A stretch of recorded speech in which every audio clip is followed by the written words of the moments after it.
নমস্কার, সবাইকে স্বাগত জানাচ্ছি এখনকার অনুষ্ঠান হেলথলাইন। এবং হেলথলাইন মানে সুস্থতার অনুষ্ঠান।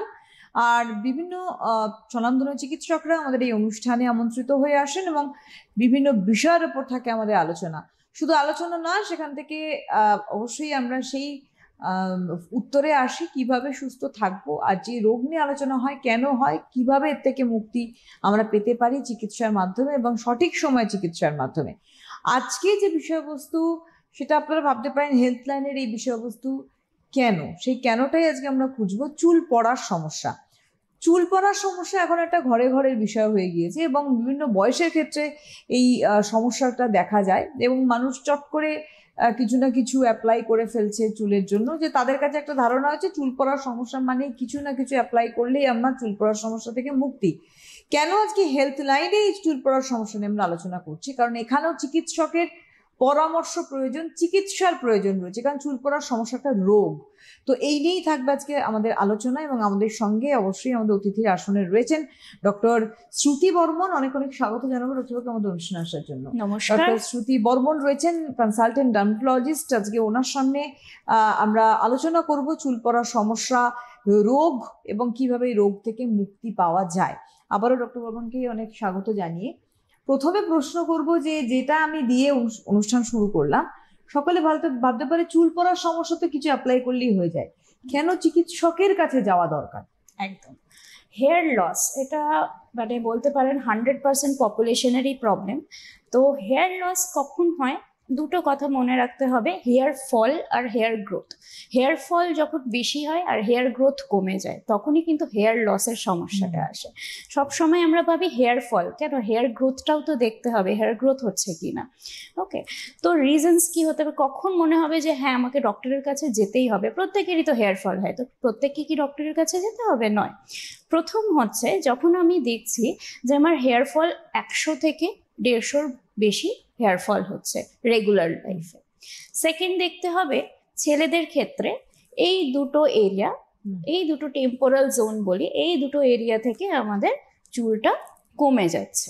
তখন আমাদের বুঝতে হবে যে এটা একটা মেল প্যাটার্ন হেয়ার লস হচ্ছে, অ্যান্ড ইট ইজ অ্যালার্মিং যে আমাকে যেতেই হবে ডক্টরের কাছে। সেকেন্ড হচ্ছে ফিমেলসদের ক্ষেত্রে, মহিলাদের ক্ষেত্রে দেখতে হবে যে মাঝখান থেকে এই যে সিঁথি যখন করে, ওই সিঁথিটা আস্তে আস্তে চওড়া হয়ে যাচ্ছে, ঠিক ইয়ে হয়ে যাচ্ছে। তো সেই ক্ষেত্রে বুঝতে হবে যে হ্যাঁ এবার কিন্তু সমস্যা আসছে, we have to take some treatment for this.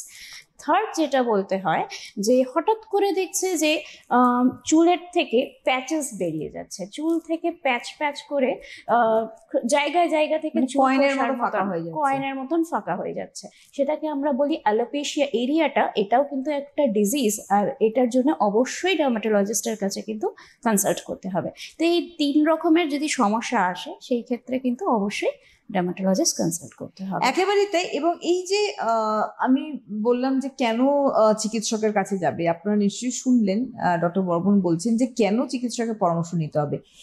এরপরে আমাদের চলে আসে কিন্তু যে কত রকমের হেয়ার ফল, মানে how many types of hair fall, এটা আগে আমাদের জানা খুব দরকার। একদম। তো প্রথমেই যেটা বললাম আমরা অ্যান্ড্রোজেনেটিক অ্যালোপেশিয়া, বা যার মধ্যে মেল প্যাটার্ন হেয়ার লস বা ফিমেল প্যাটার্ন হেয়ার লস আসে।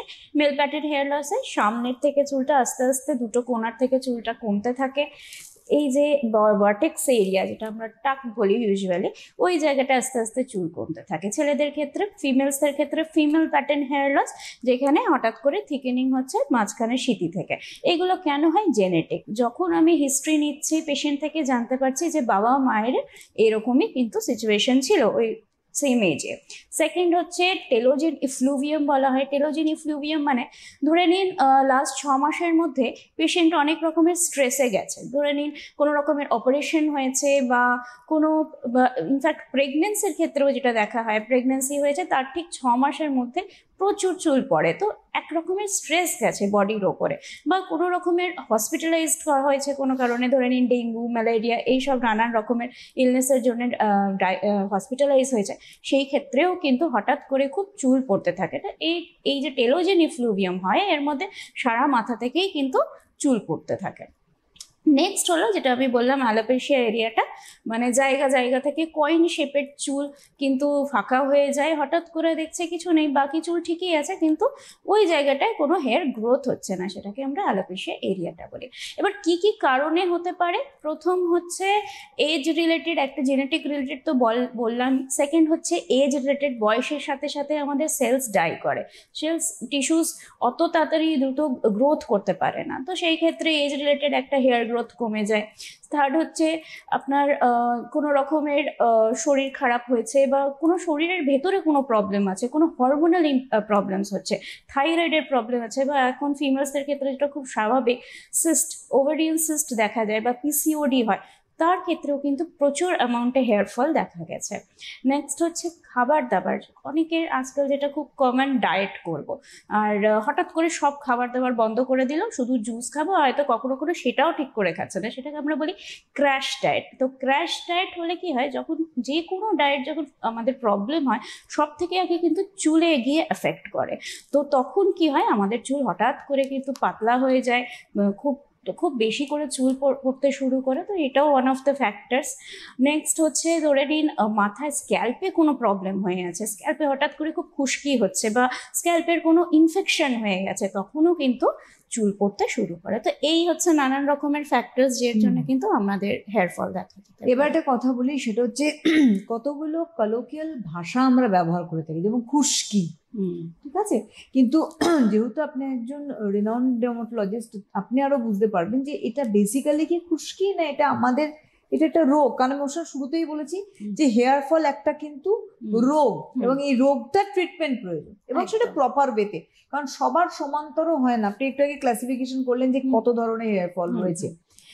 এখন একটা সমস্যা আমরা দেখেছি বহু মানুষের ক্ষেত্রে, সেটা হচ্ছে যে উইথ ফলিকলস হেয়ার ফল করছে, মানে একদম বলছে এমন ভাবে চুল উপড়ে যাচ্ছে, চুলের এন্ডটা আমি হাতে পাচ্ছি একটা কেমন শক্ত শক্ত বলের মতো। একদম। এবার তার মানে কি ফলিকলস সমিতি বিরুদ্ধে? একদম একদম।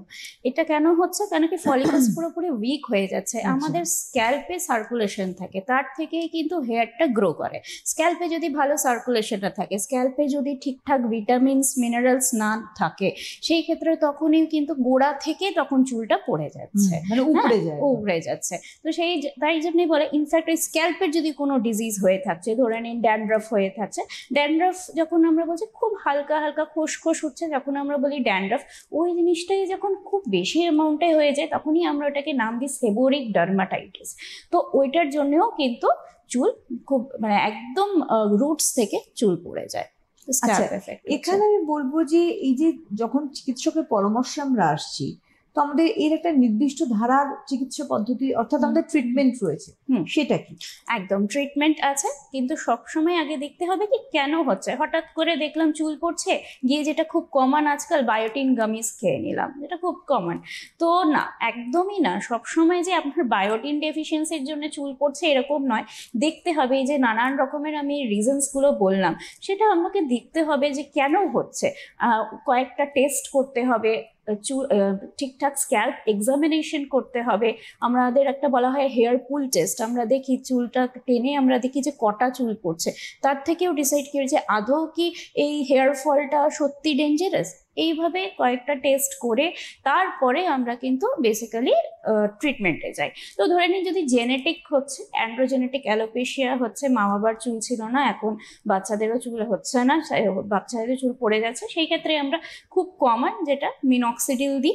এবার মিনক্সিডিলের প্রবলেমটা হচ্ছে সত্যি তাই কি, যখন যতদিন ইউজ করছেন ঠিক থাকছে, আস্তে আস্তে যেই বন্ধ করা হচ্ছে এটা কিন্তু আবার চুল পড়তে শুরু করছে। সেই ক্ষেত্রে একটা মেনটেনেন্স কন্টিনিউ করা কিন্তু খুব ইম্পর্টেন্ট।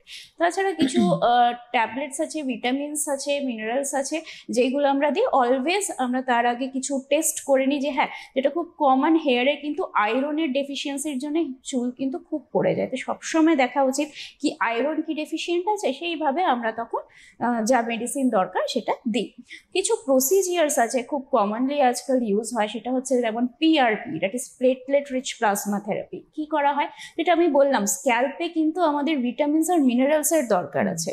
তো যখন ওষুধ দিচ্ছি, ওষুধ কাজ করতে অনেক সময় লাগবে, সেই ক্ষেত্রে আমরা কি করি, পেশেন্টের ব্লাড নিই, অ্যারাউন্ড ওই 8 to 10 ml ব্লাড নেওয়া হয়, ওইটাকে প্রসেসিং করা হয়, তার মধ্যে যে ভালো জিনিসগুলো আছে, যে ভালো ফ্যাক্টরসগুলো আছে, সেগুলো ডাইরেক্ট স্ক্যাল্পে ইনজেক্ট করে দেওয়া হয়।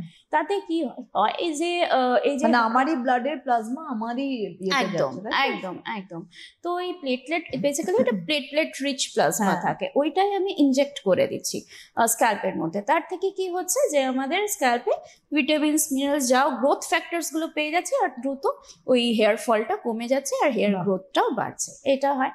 কিছু লেজার থেরাপিসও আছে, ইনফ্যাক্ট এখন লেজার ক্যাপস পাওয়া যায় এটার জন্য, এটা সপ্তাহে 2-3 দিন করতে হয়। এগুলো কিছু প্রসিজিয়ার্স আছে। মেসোথেরাপি করা হয়, যেখানে আমাদের ব্লাড নিতে হয় না, বাইরে থেকে ডিরেক্ট আমি ভিটামিনস, মিনারেলস স্ক্যাল্পে ইনজেক্ট করে দিচ্ছি। তো এইগুলো কয়েকটা ট্রিটমেন্ট আছে। অবভিয়াসলি দেখতে হবে যে কেন, বা ধরে নিই যে অ্যালোপেশিয়া এরিয়াটা বললাম, অ্যালোপেশিয়া এরিয়াটাতে আমরা ইনজেকশনস দিই, কিছু ওষুধ খেতে দিই, কেন কি এটা একটা অটো ইমিউন কন্ডিশন। সেক্ষেত্রে শুধু মিনক্সিডিল দিয়ে আমার কিছুই হবে না, আমাকে মেডিসিন দিতে হবে, যেটা অবভিয়াসলি প্রেসক্রিপশনের আন্ডারে থাকবে। অবশ্যই আরেকটি কথা বলবো যে যখনই চিকিৎসার আওতায় চলে আসছে মানুষটা হিউজ হেয়ার ফল থেকে, সেখানে চিকিৎসা হলো, মানুষ সুস্থ হলো, হেয়ার ফল কন্ট্রোল হলো, এর পরবর্তী স্টেপ হচ্ছে পোস্ট, মানে কি বলবো, ট্রিটমেন্ট কেয়ার। অর্থাৎ ট্রিটমেন্ট আমার হয়ে গেলে এরপর আমি হেয়ারটা কেয়ার করবো কি করে। অনেকে ভাবে ঠিক আছে চুল পড়া তো বন্ধ হয়ে গেল, যেমন আমার লাইফস্টাইল ছিল আমি তেমন লাইফস্টাইলেই চলে আসি, বেসিক্যালি এটা হয়। হ্যাঁ, এবার ব্যাপারটা হচ্ছে যে প্রত্যেক মানুষের জন্য যেমন আমরা স্কিন কেয়ার বলি, ওরকম কিন্তু হেয়ার কেয়ারটাও করা উচিত। তাতে কি হবে, আমাদের আর ট্রিটমেন্টের দিকে যেতে হবে না। তো প্রথম লেটস স্টার্ট কি করে আমরা হেয়ার কেয়ার করব। তো হেয়ার কেয়ারে আমরা কি জানি, একটা অয়েলিং দরকার লাগে, শ্যাম্পু, কন্ডিশনার, তারপরে কি করে চুলটাকে আমাকে ওয়েট থেকে ড্রাই হেয়ার করতে হবে, তারপরে কোম্বিংটা কি করে করতে হবে, আর হেয়ার স্টাইলিংটা কি করে করতে হবে। এই পুরো প্রসিজিয়ারটাই হচ্ছে আপনার হেয়ার কেয়ার। তো প্রথম অয়েলিং এর ক্ষেত্রে যদি আমি যাই, অয়েল কি করে, অয়েল বেসিক্যালি আমাদের একটা সব থেকে ভালো কন্ডিশনারের মতন কাজ করে। তো প্লাস ডেফিনেটলি আমরা যেটা বলি অয়েল মাসাজ, অয়েল মাসাজ কি ভালো, অবভিয়াসলি ভালো। কি করে, যত মাসাজ করবেন স্ক্যাল্পের সার্কুলেশন ভালো হবে, আরো তাড়াতাড়ি হেয়ার গ্রোথ হবে।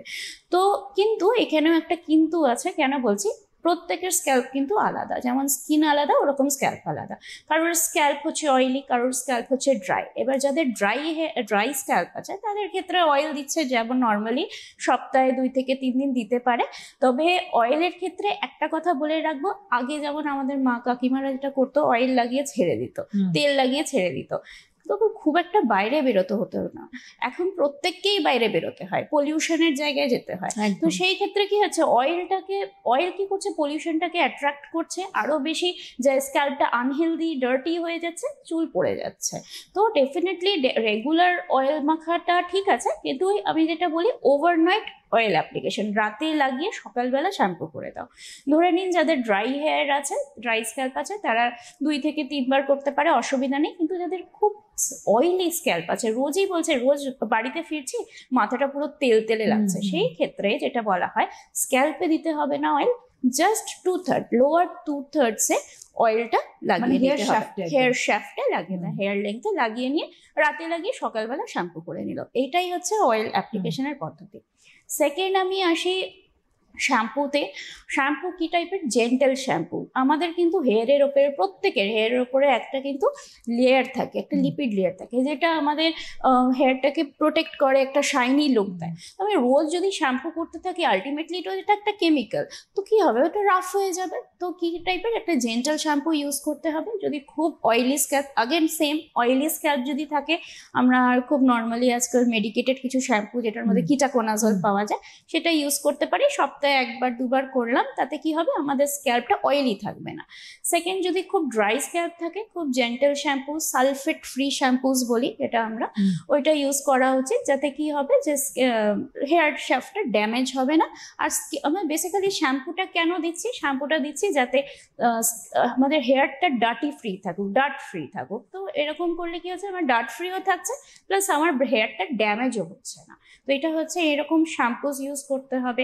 সব থেকে ইম্পর্টেন্ট যেটা থাকবে না, সেটা হচ্ছে সালফেট থাকবে না, SLS ফ্রি শ্যাম্পু, মানে সালফেট ফ্রি শ্যাম্পু। এবারে উনি বলেই দিচ্ছেন ডক্টর বর্মন যে সালফেট ফ্রি শ্যাম্পু বা কি কি ইনগ্রিডিয়েন্ট থাকবে সেটা আপনি কন্টেনারের পিছনে দেখলেই বুঝতে পারবেন। বাট সেটা আমার মনে হয় সেটা অনেকটা পজিটিভ দিক হয় বোধ হয় হেয়ার একদম কেয়ারের ক্ষেত্রে। একদম একদম। নেক্সট আমরা আসি কন্ডিশনারের দিকে। কন্ডিশনার কেন দরকার? এই যে আমরা বলি যে চুলে জলটা দিলাম, এটাকে তো আমাকে মেনটেন করতে হবে, হাইড্রেটেড রাখতে হবে, এইটাই হচ্ছে কন্ডিশনারের কাজ। কন্ডিশনার একটা লেয়ার তৈরি করছে চুলের ওপরে যাতে আমাদের চুলটা হাইড্রেটেড থাকে আর চুলটা হচ্ছে শাইনি দেখতে লাগে। ওকে, তো এইটাই কন্ডিশনারের আবার কিন্তু ভাগ আছে। যেমন ধরে নিন যদি ড্রাই হেয়ার থাকে, ফ্রিজি হেয়ার থাকে, তারপরে লিভ অন কন্ডিশনার দিই। লিভ অন মানে ওইটাকে আর ধুতে হবে না, ওটা লাগিয়ে ছেড়ে দিন। আজকাল লিকুইড সিরামসেও একদম সিরামসেও অ্যাভেলেবেল আছে। তো যতবার শ্যাম্পু করবো অতবার কন্ডিশনার কিন্তু দেয়াই যেতে পারে, অসুবিধা নেই। নেক্সট হচ্ছে যদি খুব অয়েলি স্ক্যাল্প থাকে সেই ক্ষেত্রে আমরা ইনস্ট্যান্ট কন্ডিশনার দিই, মানে লাগিয়ে হচ্ছে ধুয়ে নিতে হবে, 2 মিনিট রেখে ধুয়ে নিল। তো সেই ক্ষেত্রেও কি হয়, কিছুটা আর কি ট্যাঙ্গেল ফ্রি থাকলো, হেয়ারটা শাইনি থাকলো। নেক্সট এর মধ্যেও কিছু কিছু আছে, যেমন ড্রাই বা ফ্রিজি হেয়ারের জন্য যদি আপনারা কন্ডিশনার চুজ করছেন তো উইড জাম অয়েল বলে একটা ইনগ্রিডিয়েন্ট থাকে, ওইটা দেখতে পারেন, এটা যদি থাকে ইটস গুড। নেক্সট হচ্ছে এবার আমাদের যেতে হবে যে কি করে, এ তো শ্যাম্পু হয়ে গেল, এবার কি করে চুলটাকে ড্রাই করবো, যেটা খুব নর্মাল। আজকাল এত ব্যস্ততার মধ্যে কি করা হয়, ব্লো ড্রাই করে দেওয়া হয়, কিন্তু ব্লো ড্রাই খুব বাজে জিনিস, ভীষণ বাজে জিনিস। কেন কি, চুলটাকে বেসিক্যালি আমরা একটা হিটের দিকে প্রজেক্ট করছি। এখন আমি একটু ইন্টারাপ্ট করি বলি ডক্টর বর্মন, এখন তো আমাদের অনেক পন্থার পরিবর্তন হয়েছে, ব্লো ড্রায়ারের ক্ষেত্রে নর্মাল এয়ার এরকমও চলে এসেছে। একদম। কিন্তু আমার এখানে প্রশ্ন আছে, হতে পারে আমি হয়তো অতিরিক্ত গরম নিচ্ছি না, কারণ আমাদের পেশাতেও তো ব্লো ড্রায়ার লাগে, একদম হয়তো বা আমরা গরমটা নিচ্ছি না, নর্মাল এয়ার নিচ্ছি, বা কুলটাও রয়েছে। এটাও তো আলটিমেটলি থ্রু মানে কি বলবো ইলেকট্রিক আমাদের চুলটাকে শুকোচ্ছে। তার মানে কি বোধ আর মানে সেম, ওর গরম হোক ঠান্ডা হোক আর নর্মাল হোক। দেখুন, হিটটা অবশ্যই বেশি খারাপ, ব্লোটা তাও কিছুটা মানা যায়। তবে আমি কি বলছি যে যখন খুব এমার্জেন্সি কন্ডিশনস থাকে তখনই দেওয়া উচিত, না হলে নয়। আরেকটা যেটা বলা হয়েছে, রিসার্চে দেখা গেছে যে অ্যারাউন্ড 25 সেন্টিমিটারের একটা ডিস্টেন্স রাখতে হবে যখন আপনি ব্লো ড্রাই করছেন।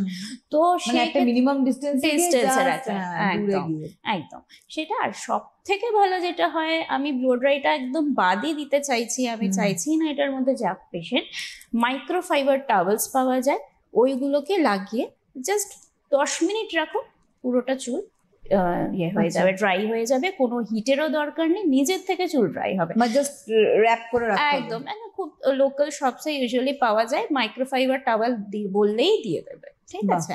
তো এইগুলো ইউজ করা যেতে পারে। নেক্সট, এবার চুল তো ড্রাই হলো, এবার চুলটা আঁচড়াতে হবে, স্টাইলিং করতে হবে। কি করে করব? তো যেটা ইউজুয়ালি অনেকে কি করে, তাড়াহুড়োতে ওয়েট হেয়ার ভিজে চুলটাই আঁচড়ে নেয়, এটা কিন্তু একদম ভুল। কেন কি, ওই সময় চুল খুব সেন্সিটিভ পজিশনে আছে, আপনি যত চুল আঁচড়াবেন অত চুল পড়বে। তো সেই ক্ষেত্রে কখনো ওয়েট হেয়ার কিন্তু চুল আঁচড়াতে নেই, সবসময় ড্রাই করে নেওয়া উচিত, ফার্স্ট। সেকেন্ড হচ্ছে যে যদিও বা চুল আঁচড়াচ্ছে, মোটা চিরুনি দিয়ে, কাঠের চিরুনি দিয়ে চুল আঁচড়ানো উচিত। ওকে, আচ্ছা, এই যে আমরা অনেকে বলি যে এটা আমাদের বিউটি কনসালটেন্টও বলেন যে কাঠের চিরুনি ইউজ করা ভালো, এটা রিজন কি? কারণ অনেকে খুব সুন্দর কালারফুল বা তার সঙ্গে এরকম প্লাস্টিকের অনেকে ইউজ করে, দেখতে বেশ ভালো, সেক্ষেত্রে মানুষ কিনে নিয়ে চলে গেল। কিন্তু কেন কাঠের চিরুনির কথা বলা হয়? এটাতে কি বেসিক আমাদের চুলের ক্ষেত্রে কি সাপোর্ট আমরা? দেখুন, অলওয়েজ ওল্ড ইজ গোল্ড, ঠিক আছে? এখন তো সব প্লাস্টিক্স এসছে, এত কিছু এসছে, তার সাথে অনেক কেমিক্যালসও এসছে। কাঠের জিনিসে এই ব্যাপারগুলো কোনো ব্যাপারই নেই। ওকে, প্লাস কাঠের চিরুনিগুলো বেশি ওয়াইড মাউথ থাকে, বেশ ট্যাঙ্গেল ফ্রি হয়ে যায়, যখন আঁচড়াচ্ছে ট্যাঙ্গেল ফ্রি হয়ে যায়, জটটা পড়ে না। তো তাই জন্য আর কি কাঠের চিরুনিটা সবসময় বেটার।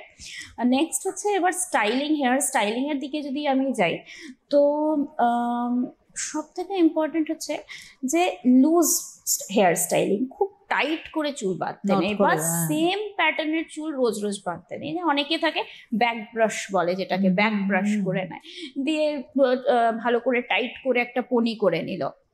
এইগুলো কিন্তু উচিত নয়। কেন? রোজ যখন আপনি পনি করছেন, সামনে কিন্তু বেশ একটা দেখবেন চাপ লাগছে, প্রেশার আসে, এখানে টান পড়ছে, তো রোজ একটু একটু করে কিন্তু হেয়ারস ব্রেক হচ্ছে। হ্যাঁ, এবার আপনি রোজে এটা করছেন, যে একটু হেয়ার গ্রোথ হতে যাচ্ছে, আবার তো আপনি ওইভাবেই চুলটা আটকে গেছে, তো সে আর হেয়ার গ্রোথটা হতে পারছে না। একটা পয়েন্টে গিয়ে কি হচ্ছে, হেয়ার গ্রোথটা পুরো অফ হয়ে যাচ্ছে। অফ হয়ে গিয়ে ওইখানে কিন্তু একটা পুরো শাইনি হয়ে যাচ্ছে। আস্তে আস্তে দেখছেন যে চুলের যেই লাইনটা, হেয়ার লাইনটা আস্তে আস্তে পিছনে সরে যাচ্ছে। এটাকে আমরা ট্রাকশন অ্যালোপেশিয়া বলি। এটাও অ্যাকচুয়ালি এক রকমের হেয়ার লসই আছে। তো সেই ক্ষেত্রে কখনো খুব টাইট করে চুল বাঁধা উচিত না। হ্যাঁ, অকেশনালি সেটা আলাদা ব্যাপার, বাট রেগুলারলি নয়। যেটা আইডিয়াল বলা হয় সেটা হচ্ছে লুজ হেয়ার বানস। যেমন আমরা স্কিনের জন্য সান প্রোটেকশন নিই, ঠিক আছে, ওরকম হেয়ারের জন্যও কিন্তু সান প্রোটেকশন দরকার আছে। রোজ রোদে বেরোচ্ছি, একটা ফটো ড্যামেজ হচ্ছে আমাদের চুলে, তো সেই ক্ষেত্রে যখন বার্ন করে নিচ্ছি, হেয়ারটা কিন্তু খুব ছোট জায়গায় চলে আসছে, তখন আর সান এক্সপোজারটা অত হচ্ছে না। তো আমার চুলটাও ইনট্যাক্ট থাকছে, লুজ থাকাতে আমার চুলের উপরে ওই প্রেশারটা পড়ছে না। তো চাইলে বেস্ট হচ্ছে লুজ হেয়ার বানস। যদি এটা করা যেতে পারে তো খুব ভালো হয়, খুব ভালো হয়। অনেকেই আমি বলবো যে চুল, অনেকের এখন তো বড় চুলেরও একটা ধরন রয়েছে, অনেকের খুব লম্বা চুল রয়েছে এবং ভারী অনেকটা চুলের ভলিউম রয়েছে। এবার সেক্ষেত্রে এই যে চুল ধরুন ছেড়ে, বা এই যে ব্যাককম্বের কথা বললেন, ব্যাককম করলাম চুল ছেড়ে, এই চুলের প্রেসারেও তো হেয়ার লাইন সরতে পারে। হ্যাঁ, ওইটাই। কারণ আমরা অনেক কি করে সামনে থেকে চুল আছে, এর ফলে অনেক ক্ষেত্রে আমরা দেখছি চুলের সামনেটা কাটিং করে দিল, সেটাতে কি কোনো রিলিফ পাওয়া যায় নাকি না এটারও একটা ট্রিটমেন্ট প্রসিডিউর রয়েছে হেয়ার লাইন সরে যাওয়ার? হেয়ার লাইন ফিউচারে তো পড়বে সেই চুলটা। হ্যাঁ, মানে ব্যাপারটা হচ্ছে যেটা হচ্ছে যে সবসময় ওই যেটা বললাম কি, রেগুলারলি একরকমের চুল আঁচড়াতে হবে না। কখনো ধরে নিন, ইনফ্যাক্ট যে আমরা বলি শীতে বলি, শীতেটাকে চেঞ্জ করতে হবে, রোজই চেঞ্জ করতে হবে। কখনো এই সাইড দিয়ে করলাম, ব্যাক ব্রাশও করা যেতে পারে, কিন্তু রেগুলারলি নয়। হ্যাঁ, আর ধরে নিন কখনো বা সাইড দিয়ে করলাম, সবসময় হেয়ার স্টাইলটা একটু চেঞ্জ করতে থাকতে হবে। নাহলে ওই ধরে নিন যদি কেউ এই রাইট সাইড দিয়ে শীতে করে, আস্তে আস্তে কিন্তু রাইট সাইডের শীতেটাও আস্তে আস্তে মানে ওয়াইড হয়ে যাবে, হোয়াইটনিং হয়ে যাবে। তো এই জন্যই বলা হয়েছে change the pattern of hair styling everyday. তাছাড়া কিছু হেয়ার মাস্ক আছে আজকাল আমরা ইউজ করি, এটা অপশনাল অ্যাডেটিভস। যদি কেউ ইউজ করতে চায় হেয়ার মাস্ক ইউজ করতে পারে। ইনফ্যাক্ট কিছু বাড়িতেও বানানো যায়। যেমন আমরা বলি coconut milk is very good, কারণ এর মধ্যে বেশ ভালো প্রোটিনস থাকে, তো এটা খুব ভালো হয় হেয়ার মাস্কের জন্যে।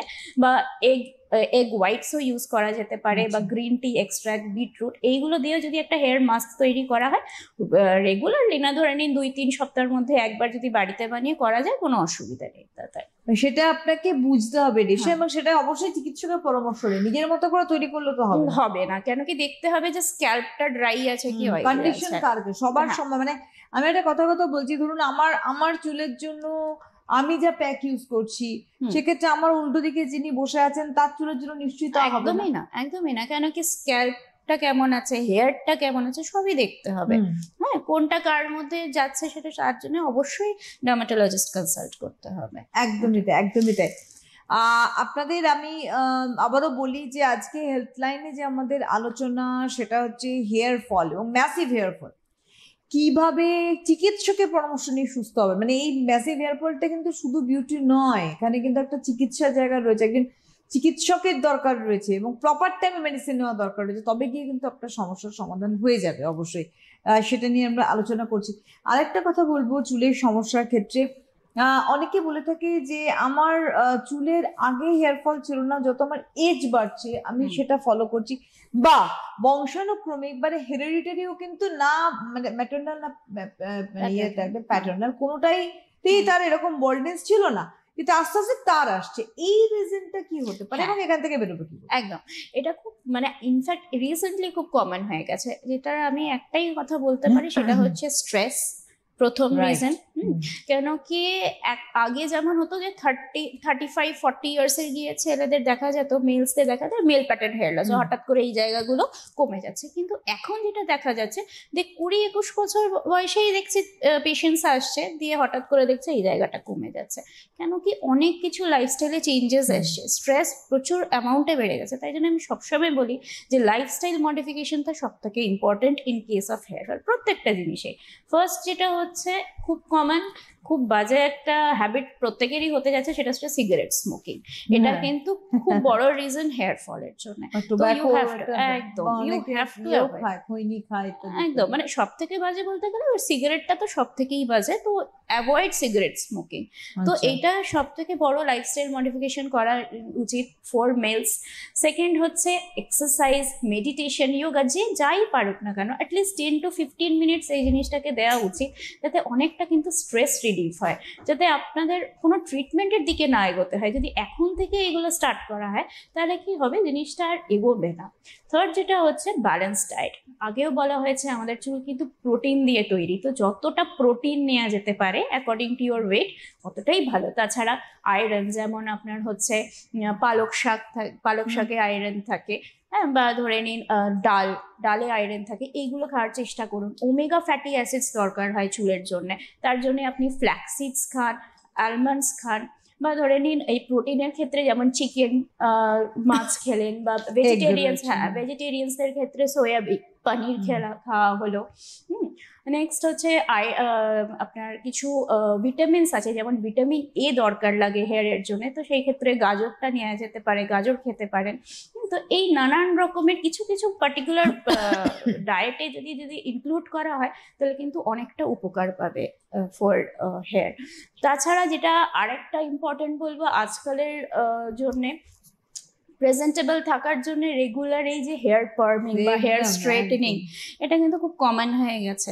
মানে সব অনেকে তো পার্মানেন্টলি 6 মাসের জন্য করে ফেলেন এখন, করে ফেলছে আর এখন সব স্ট্রেটনার, কার্লার ইত্যাদি একদম, চলে আসাতে একদম। টেম্পোরারি করলেও করছে কিন্তু। হ্যাঁ, এবং একদম। ফলে আমরা যখন দেখি আমাদের, ধরুন হচ্ছে আমাদের পেশাতেও ক্ষেত্রে হচ্ছে, একদম। সে মানে ধোঁয়া বেরোতে দেখি আমরা। একদম। তো আপনি বুঝতে পারছেন কতটা হেয়ার এফেক্ট হচ্ছে, একটা হেয়ারের স্ট্রাকচারই তৈরি চেঞ্জ করে দেওয়া হচ্ছে, তো সেই ক্ষেত্রে কতটা ড্যামেজ হচ্ছে হেয়ারের। হ্যাঁ ঠিক আছে, দরকার লাগতেই পারে আজকাল জব ইন্টারভিউজ এর জন্য, যতটা প্রেজেন্টেবল লাগা দরকার, কোনো মিটিংস আছে প্রেজেন্টেবল লাগা দরকার, করতে পারেন।